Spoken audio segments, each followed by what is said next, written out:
So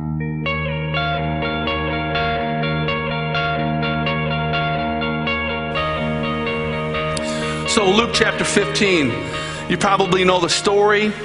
It's the prodigal son. And in today's language, it's like this young kid working for his dad who's a multi-millionaire. He's got an older brother who also works for his dad. And this young kid is just kind of burnt out, 24. He's like, this isn't for me. I'm just tired of this. I just want to go. And so he walks into his dad's office one day. He goes, don't take this the wrong way, but I wish you'd just die and I could get my half of the inheritance. That's what he says. And the father knows the son's heart. And he says, I'll give you your share of the inheritance. So he splits the inheritance. He actually still splits it with the oldest son at the same time. But the oldest son stays put. He digs in. I'm not leaving.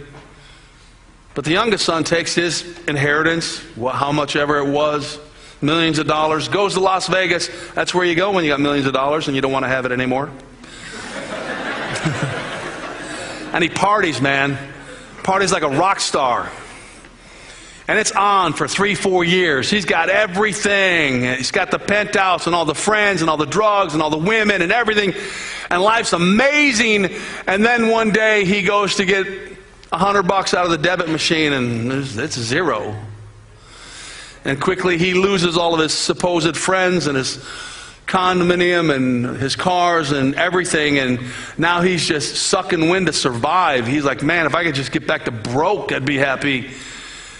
He ends up finding himself sitting there in the alleyway behind a Taco Bell eating 2-day-old Taco Bell food out of a dumpster.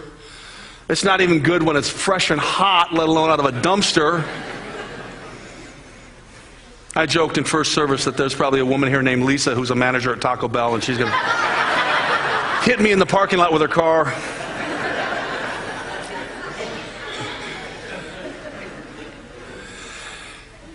And he's sitting there and he's like, what am I doing? What am I doing? He goes, if I was just a servant,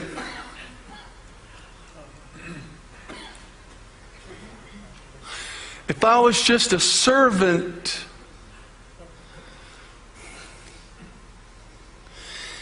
if I was just a servant for my father, like worked in the parking garage, I'd at least get a hot meal and a place to sleep. He says, I'll just be a servant. You know who put that thought in his mind? Satan. What does a servant do? Follows the rules.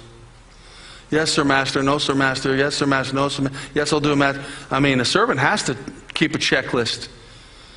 And the only way to move up in the servant rule of power is to obey more rules than the other servant, and maybe I'll be the bigger servant, the head servant, the top servant. And he says, I'll just go back and if I was just a servant, and he goes back to his father. And his father's been waiting for him, which is amazing. It's a whole other sermon. And his father sees him coming and he runs out to him. He grabs him. He's hugging him. And the son goes, Dad, listen. And he starts to say, I messed up. I blew it. I did all these things.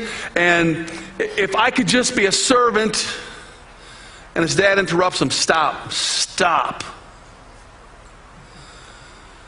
And he looks at a servant and he says, bring me the robe, bring me the Reeboks, bring me the ring, bring me the roast.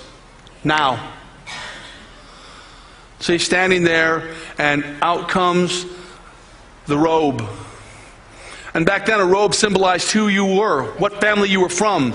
You saw the robe, you saw the crest, oh, he's a part of that family. Oh, wow. And then he puts on the ring and he says, okay, here's the ring. The ring is now the power and the authority that comes with that family. And then he says, now put the Reeboks on them, because slaves, servants didn't wear shoes. You're not a slave, you're my son.